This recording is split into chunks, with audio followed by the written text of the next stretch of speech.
The story begins in a call center where our main character, Jordan, works. Her job is to receive emergency calls and inform the police to help people in need. One night, Jordan gets a call from a terrified girl named Leah. Crying, Leah says that a strange man is trying to break into her house. Her parents have gone out to watch a movie, and she can't reach them. Suddenly, the sound of glass shattering is heard. The man has broken in. Jordan immediately tries to calm Leah down and traces her location through the system before alerting the police. She then tells Leah to go upstairs and lock herself in a room, but Leah says the upstairs door doesn't lock. So Jordan advises her to hide under the bed and stay quiet. Leah follows her instructions. Just then, the man enters the room. He looks down through the broken window and spots a pair of shoes on the floor. Thinking someone ran downstairs, he leaves the room. Leah lets out a sigh of relief, but suddenly the phone rings loudly. The sound is so sharp that the man hears it. He turns back and rushes upstairs. The next second, Jordan hears screams and crashing noises on the other end of the line. Trembling, Leah tells the man, "The police are on their way. Please stop." But the man coldly replies, "It's too late," and hangs up the call. Shocked, Jordan jumps up from her chair, her breathing heavy. Her supervisor scolds her, saying that by calling again, she gave away the girl's location. Jordan defends herself, saying she only wanted to help, but her mistake made things worse. The next morning, the news reports that Leah has been murdered and her body was found behind her house. Hearing this, Jordan breaks down completely. 6 months later, Jordan is transferred to another department. Now she trains new recruits, teaching them how to handle calls and calm panicked callers. One day, she lets her trainees take real calls for practice. That's when a new girl receives a call. "Help me, someone has kidnapped me." It's from a foreign girl named Casey, who's been locked in the trunk of a car by a dangerous kidnapper. Crying and panicking, she keeps shouting, "He's going to kill me!" The trainee girl immediately tries to trace his location, but soon realizes that Casey made the call from a disposable phone, which is almost impossible to trace. She says, "It might take a little time to find you, but stay calm." The new trainee operator starts panicking, not knowing what to say. That's when Jordan quickly takes control of the call. She asks Casey for every detail, the color of the car, any sounds, what the road feels like, so the police can identify her location. Then Jordan tells her, "Try to break a light or something inside the trunk so people outside can notice." As soon as Casey kicks the light, a red glow flickers, catching the attention of a driver passing by. The driver immediately calls the police and notes down the license plate number. But when the system traces the car, it turns out it's registered to an old woman, meaning the car is stolen. Meanwhile, the man, let's call him Marco, realizes something's wrong, gets furious, and suddenly takes a turn onto another road. Jordan asks Casey if she can see anything around her, a signboard, a building, anything. But Casey says there's nothing noticeable outside. Then Jordan asks, "What's in the trunk with you?"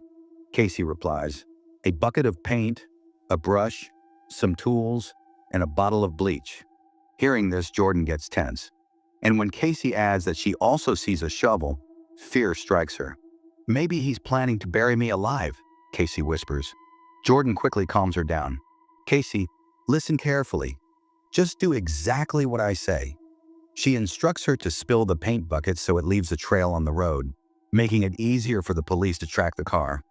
At the same time, a boy named Alan in a nearby car notices something dripping from the back of Marco's car. He points it out, saying, "Hey man, something's leaking from the back."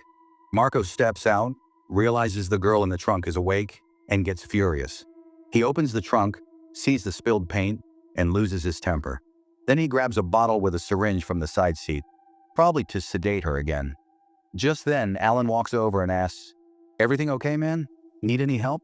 Marco smiles faintly and says, "No, man, everything's fine."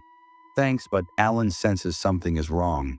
He sits in his car, watching Marco through the rearview mirror, as Marco seems to be doing something inside the trunk.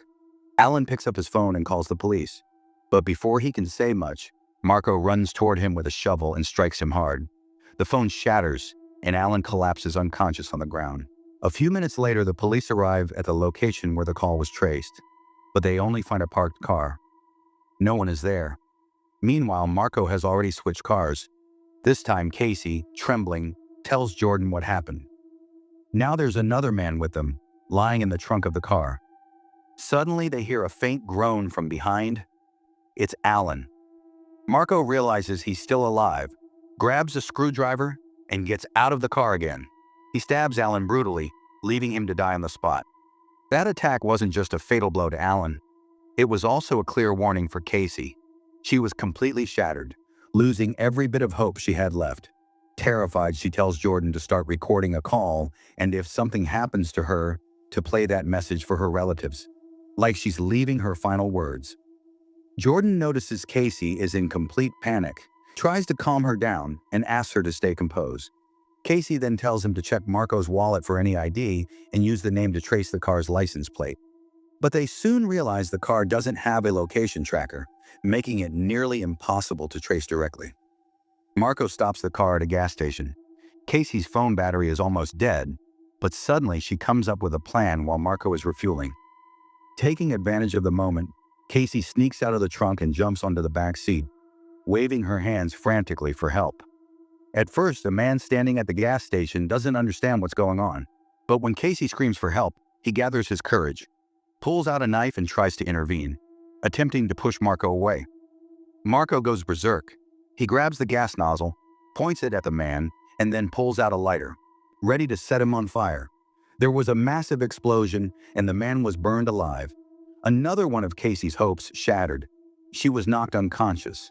From the evidence gathered at the scene of the fight, the police were able to lift Marco's fingerprints, and based on that, they traced his identity. The police raided Marco's house. When they questioned his wife, she said he had gone to the hospital. Meanwhile, the police found some photos and a letter in Marco's office. The photos showed a blonde girl who looked exactly like Casey, and the letter read, "Sister, you never left me. I never lost you." Seeing all this, it was clear that Marco and that girl shared some kind of deep connection, perhaps a dark family bond or a tragic past. Meanwhile, Marco stopped his car outside a small house. He pulled Casey out of the trunk and realized her phone was still connected to a call. Jordan, who was listening on the other end, warned him, "The police have identified you. They've already reached your house. Surrender now, or the consequences will be severe." Marco just scoffed and said, "It's too late," before hanging up. At that moment, Jordan gathered his courage and revealed that the kidnapping case from 6 months ago and this current case were both connected to the same man. He immediately informed the police so they could understand the link and proceed carefully. As night fell, the police arrived at the small house but found no one inside. The place was deserted. Jordan felt like something had slipped through their fingers, despite all efforts. Supervisor calmed him down and told him to go home and rest. The police would take care of the rest. The camera then cuts to the next scene, revealing the shocking truth about Marco. He ties the girl to a chair and touches her hair with a crazed smile, as if he had some twisted obsession with it. The girl screams in fear. At that moment, she grabs the chance, pulls the self-defense spray from her bag, and sprays it straight into Marco's eyes. Marco writhes in pain, and Casey runs out of the room. She rushes into another room, but as soon as she steps inside, her face turns pale. Something inside that room leaves her completely frozen. Just then, Marco breaks down the door from behind, drags her out, and takes her back. Meanwhile, Jordan keeps replaying the recording of Casey's disappearance. Tracing the recording's location, she arrives at the same old house the police had already investigated before. Inside, she finds several pictures of Marco's younger sister. From the photos, it's clear that the girl suffered from a serious illness and had lost all her hair. That must have been the reason Marco developed an obsession with hair. As Jordan steps outside, she hears strange noises coming from the ground. She bends down and spots a broken piece of a phone and a hidden door. Instead of calling the police, she decides to go down and investigate herself. She slowly approaches a room and hides behind a closet, peeking through a small gap. Marco is there, smelling and touching what looks like a woman's skin. Jordan is horrified. Now everything makes sense. Marco could never move on from his dead sister and was killing every girl who had hair like hers, golden blonde. Then Marco notices a blue streak in one of the strands of hair and gets furious, thinking it's ruined. He throws the hair away in anger. At that exact moment, he's about to spot Jordan, but because of the darkness and the cramped space, he doesn't see her. Meanwhile, Casey is tied up, and Marco begins cutting into her skull, without any anesthesia. Just then, Jordan arrives and strikes him from behind, knocking him down. But as always, she makes the same mistake. Instead of finishing him off, she rushes to free Casey first. Marco suddenly gets up, grabs Jordan, and slams her to the ground. He drags her toward the bathroom and forces her head down into the sink, trying to drown her. As Jordan struggled and gasped for air, she was just about to lose consciousness when suddenly Casey gathered her courage, came up from behind Marco, and stabbed him with a knife. But the stab wasn't deep enough, and Marco lunged at her again. Both Jordan and Casey ran with all their strength, desperate to escape.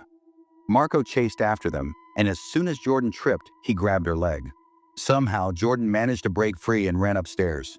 Seizing the moment, Casey attacked Marco from behind and shoved him hard. Marco's head slammed against the wall, and he fell unconscious. A few moments later, when Marco regained consciousness, everything had changed.